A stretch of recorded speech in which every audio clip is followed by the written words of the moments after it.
దేవకార్య సముద్యత.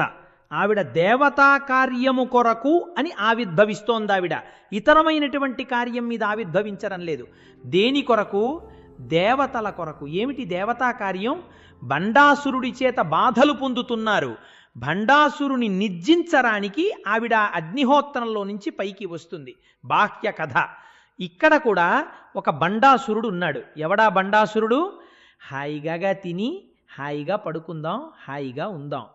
ఎప్పుడు hi hi hi అన్న మాట వాడేవాడు వాడికి కొంచెం సేపు కూర్చోలేడు, కొంచెం సేపు ఉండలేడు, కొంచెం వినలేడు, కొంచెం జ్ఞానం తెలుసుకోలేడు.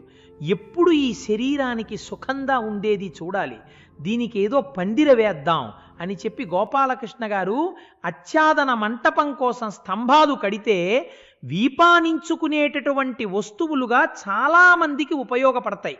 ఎందుకంటే అది ఒక హాయి. ఎందుకని అంటే స్తంభం వెతుక్కుని కూర్చుంటారు కొంతమంది. నేను అన్నీ గమనిస్తుంటాను. అలా గమనించని వేరే వాడిది కాదు. కాబట్టి ఇది ఎటువంటి స్థితి అంటే ఎప్పుడు శరీరముతో తాదాత్మత తప్ప దేవతార్య సముద్యత. దేవకార్య సముద్యత అంటే ఆవిడ దేవతల కార్యం కోసం ఎందుకు వస్తుంది? ఈ భండ ప్రవృత్తిని నశింపచేసింది. అలా బతకటం కాదు. భగవత్ విషయంలో నువ్వు కొంచెం ఓపికతో కూర్చుని దేవతల యొక్క కార్యాన్ని సాధించాలి. ఏమిటి ఈ దేవతల యొక్క కార్యం? ఆవిడ ప్రతిజ్ఞ చేసింది, యదా యదా హి సాధునాం దుఃఖం భవతి నవా తదా తేషంచ రక్షార్థం దేహం సంధారయమహం అంది. ఎప్పుడెప్పుడు భక్తుల్ని రాక్షసులు బాధ పెడతారో అప్పుడప్పుడు నేను ఆవిర్భవిస్తాను. భక్తులైన వాళ్ళని రాక్షసులు బాధ పెట్టారో వాళ్ళని రాక్షసులని దున్నిమాడి తన భక్తుల్ని రక్షించుకోవడానికి ఆవిడ ఆవిర్భవించింది కాదు. ఇక్కడ ఒక చిన్న గమ్మత్తు ఒకటి ఉంది. ఏది ఆ గమ్మత్తు అంటే, రాక్షసులు అంటే ఎక్కడో ఉండరు. కామక్రోధస్య లోభస్య దేహే తిష్టంతి తస్కరాహ జ్ఞానరత్నాపహారాయ తస్మ. జాగ్రత్త జాగ్రత్త, ఇక్కడే ఉంటారు రాక్షసులు.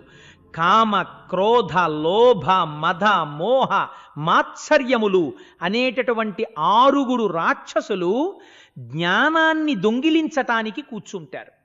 మనం అమ్మ వీళ్ళతో నేను బాధపడలేకపోతున్నాను, నీ రాక్షస బాధలు అమ్మ నువ్వే రక్షించు అని శరణాగతి చేసినటువంటి భక్తులు ఎవరు ఉంటారో అటువంటి భక్తులలో ఆవిర్భవించి వారిని తన మార్గంలోకి తిప్పుకుంటుంది. ఆవిడ శరణాగతి చేసిన వారిని రక్షించటానికి ఇక్కడ ఆవిర్భవిస్తుంది.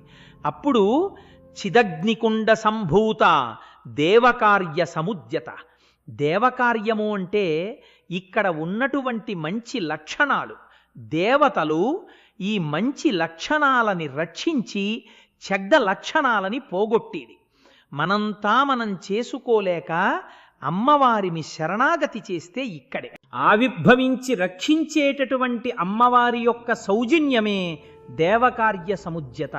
అందుకే బలిపీఠం మీద మనం విడిచిపెట్టవలసినవి ఏవి అంటే, దేవాలయంలోకి వెళ్ళినప్పుడు బలిపీఠం మీద ఇతరమైనటువంటి జంతువులకు బలిహరణం పెడతారు. మన దేవాలయంలోకి వెళ్ళినప్పుడు బలిపీఠం దగ్గర వదిలిపెట్టవలసినవి ఏవి అంటే, లోపల పరమాత్మ దర్శనం చెయ్యడానికి మీలో ఉన్న దుర్గుణాలని బలిపీఠం మీద పెట్టాలి.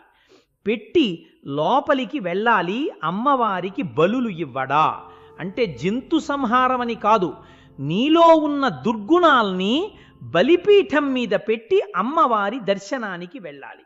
అమ్మా, ఇవి నన్ను విడిచిపెట్టేటట్టుగా అనుగ్రహించు, నాయందు సత్వగుణాన్ని ప్రవేశపెట్టు అని మీరు ప్రార్థన చెయ్యగలిగితే ఆవిడ దేవకార్య సముజ్జత, దేవతల కార్యాన్ని సాధించటానికి ఆవిడ ఆవిర్భవించింది.